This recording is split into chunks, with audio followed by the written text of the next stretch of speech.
The phone felt cold against my ear. My coffee was still hot on the counter, but I couldn't move.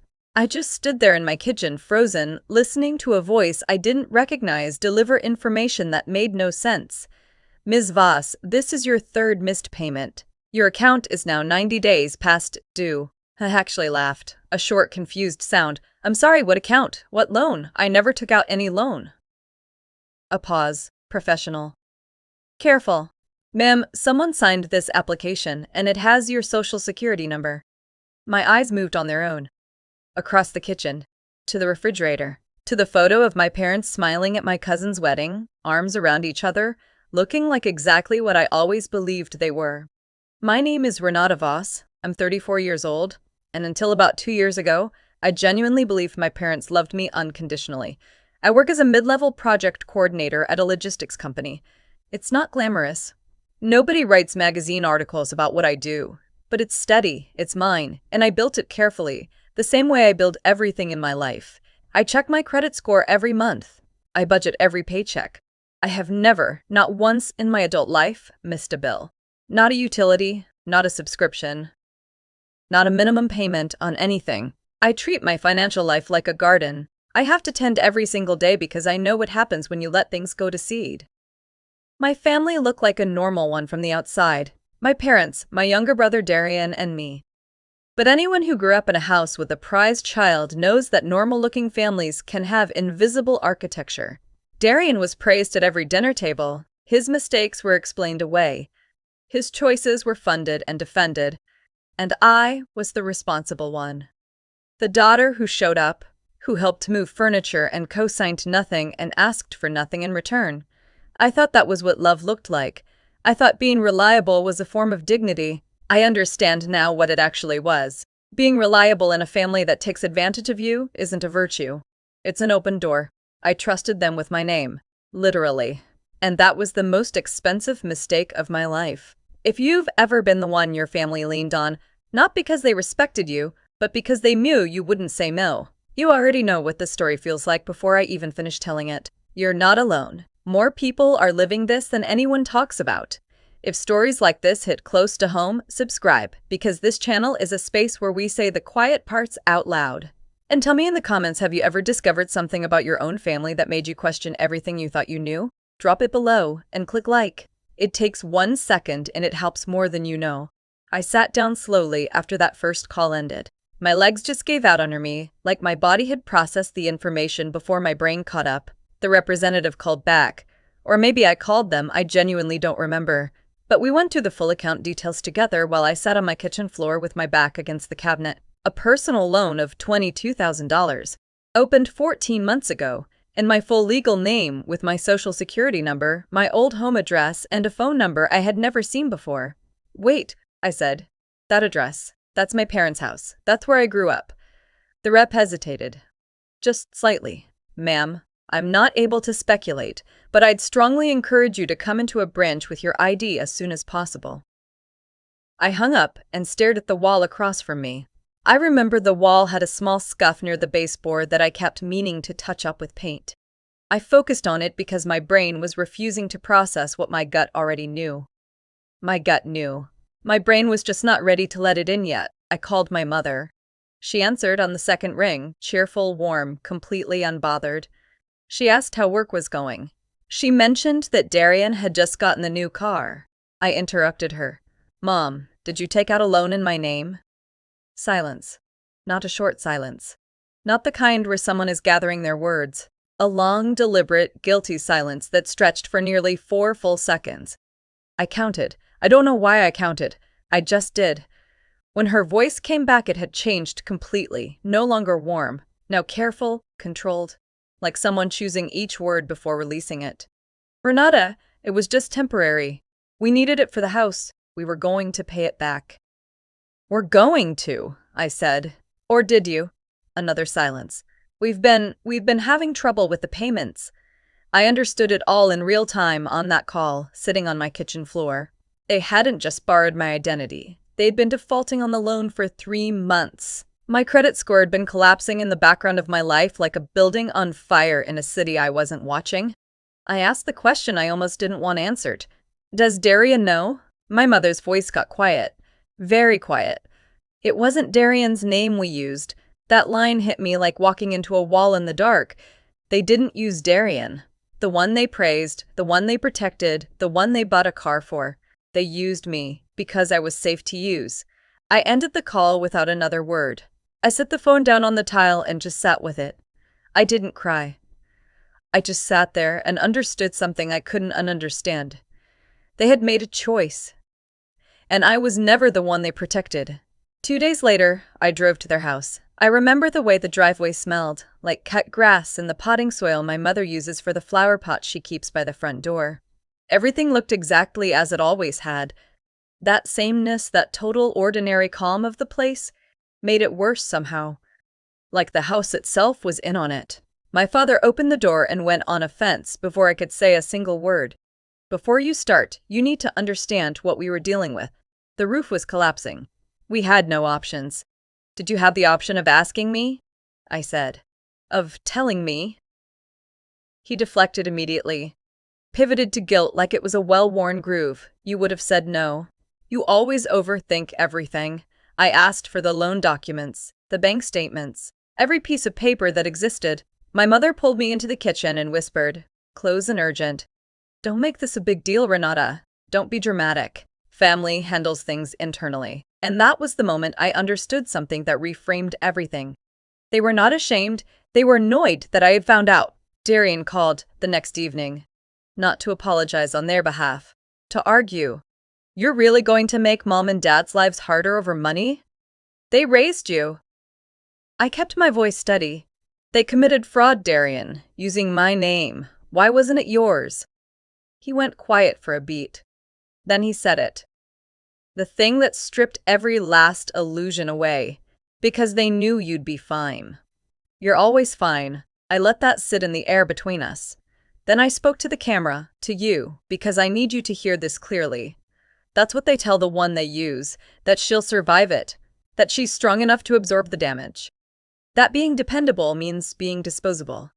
I told Darian the conversation was over, and I hung up. When I pulled my full credit report that week, the damage was worse than I braced for.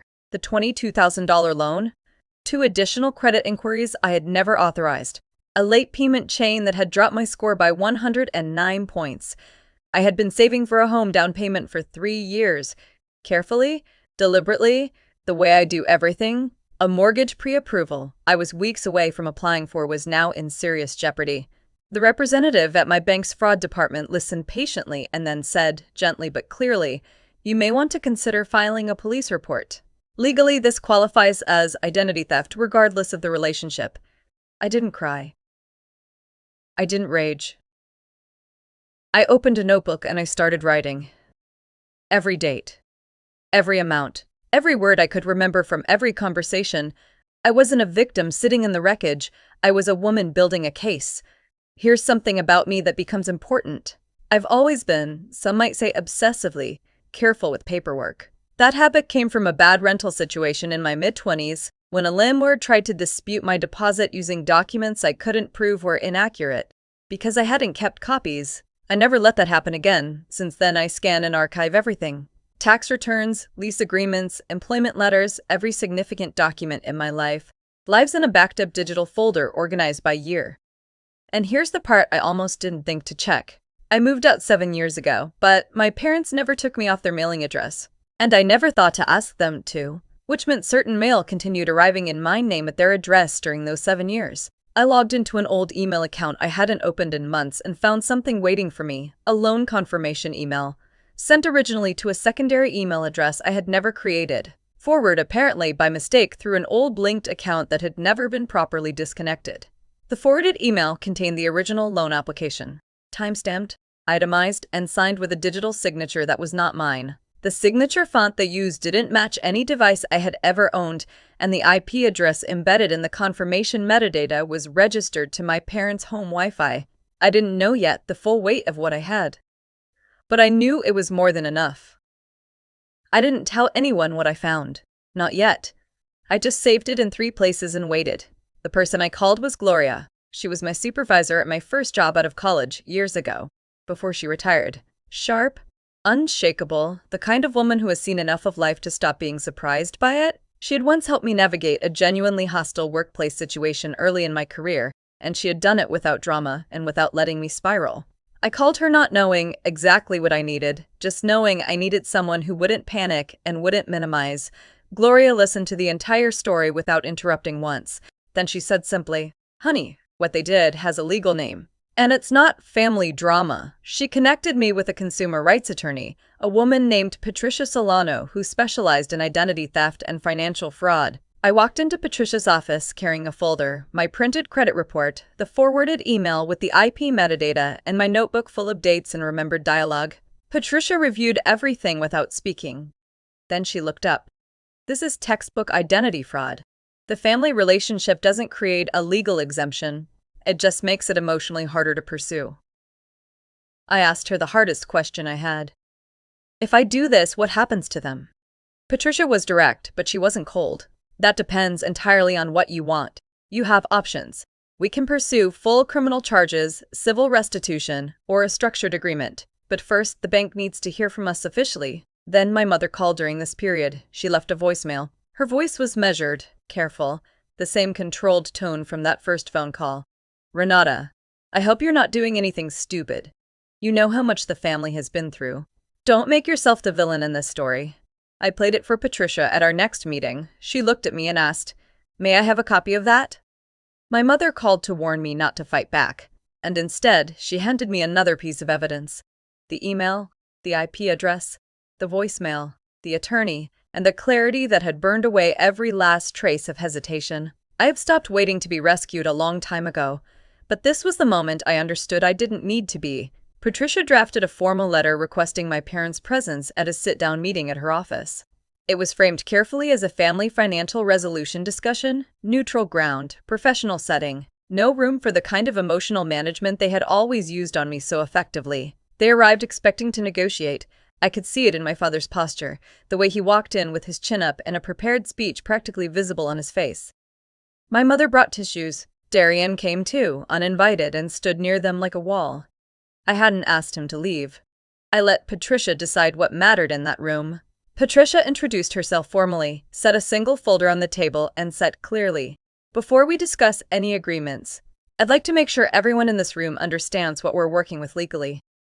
She walked through the evidence without rushing. The loan application timestamped to their home IP address, the digital signature discrepancy, the unauthorized secondary email account tied to my identity, the 3 months of missed payments that had dismantled my credit score while I went about my life completely unaware, and the voicemail, which Patricia described with precise, careful language as an attempt to discourage a victim from pursuing legal remedy. My father's rehearsed speech dissolved in real time. He started, "This is family business.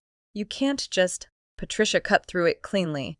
"Mr. Voss, identity fraud doesn't become a family matter because the people involved share a last name. It remains a federal offense." Darian shifted in his seat. I watched it happen. The shift from seeing me as the dramatic, overreacting sister to seeing me as someone holding every card in the room. I spoke for the first time in that meeting. I kept my voice quiet. No rage, no tears, nothing they could dismiss or manage. "I'm not here to destroy you. I'm here because my credit score dropped 109 points on a loan I never signed. I'm here because you chose my name instead of asking. And I need that fixed. Legally. In writing." My mother began to cry. I looked at her and I kept my voice level. "I love you. And this still happened. Both of those things are true." Patricia laid out the resolution framework, full restitution to the bank, a written admission of responsibility for the fraud dispute process, a credit remediation agreement, or I moved forward with criminal charges. They signed. Darian said nothing as he left, but at the door he turned and looked at me with an expression I still don't have an exact word for. Not guilt, not quite respect, somewhere uncomfortably in between. I walked out into the parking lot and the sunlight was warm on my face, and I exhaled for what felt like the first time in weeks. 6 months later, the fraud dispute had been formally resolved through the bank. The restitution proceedings were underway and the negative marks were actively being removed from my credit report. My score began climbing again, slowly, steadily, the way things grow when you finally give them the right conditions. I reapplied for my home mortgage pre-approval. The moment it came through was quiet, private. No one was there. No celebration. Just me at my kitchen table with a cup of coffee and a number on a screen that meant I got to build something of my own on my own terms with my own name. My relationship with my parents is not destroyed, but it's not the same either. It's been fundamentally renegotiated. I don't hate them, but I don't operate on trust alone anymore. Love and accountability can exist in the same room. I'm learning to hold both. Darian sent me a text a few months after everything settled. Short, awkward, not quite an apology, but something reaching toward one. I didn't know it was that bad. I should have asked more questions. I looked at it for a long time before I responded. Then I wrote back, "Yeah, you should have. They used my name because they thought I was safe to use, but I was never just a name." And it took all of this for them to finally understand that. If you're watching this and you've been the reliable one, the one your family counted on, not because they respected you, but because they were certain you wouldn't walk away, I want to say something directly to you. What happened to me is not unique, and the way I felt after, that impossible combination of grief and clarity and love and fury all at once, that's not weakness. That's what it feels like to finally see clearly. Holding someone accountable is not betrayal. It is not being dramatic. It is not making yourself the villain. Your name is yours. Your credit is yours. Your future is yours. No family obligation gives anyone the right to sign those things away without your knowledge. If something in this story reminded you of your own experience, share it in the comments. You don't have to share the details. Just say "me too," because someone else out there needs to see that comment today. And click like to help this story reach others who need it. This wasn't the end of my story. It was the part where I finally stopped shrinking to make other people comfortable. Next, I'm going to talk about what happened when I had to sit across the table from someone at work who had been quietly taking credit for my ideas for 2 years, and the day I decided to stop being quiet about it. If you're new here, welcome. This is a space for people who are done being overlooked. Subscribe and stay. You're going to want to hear what comes next. I'm Renata.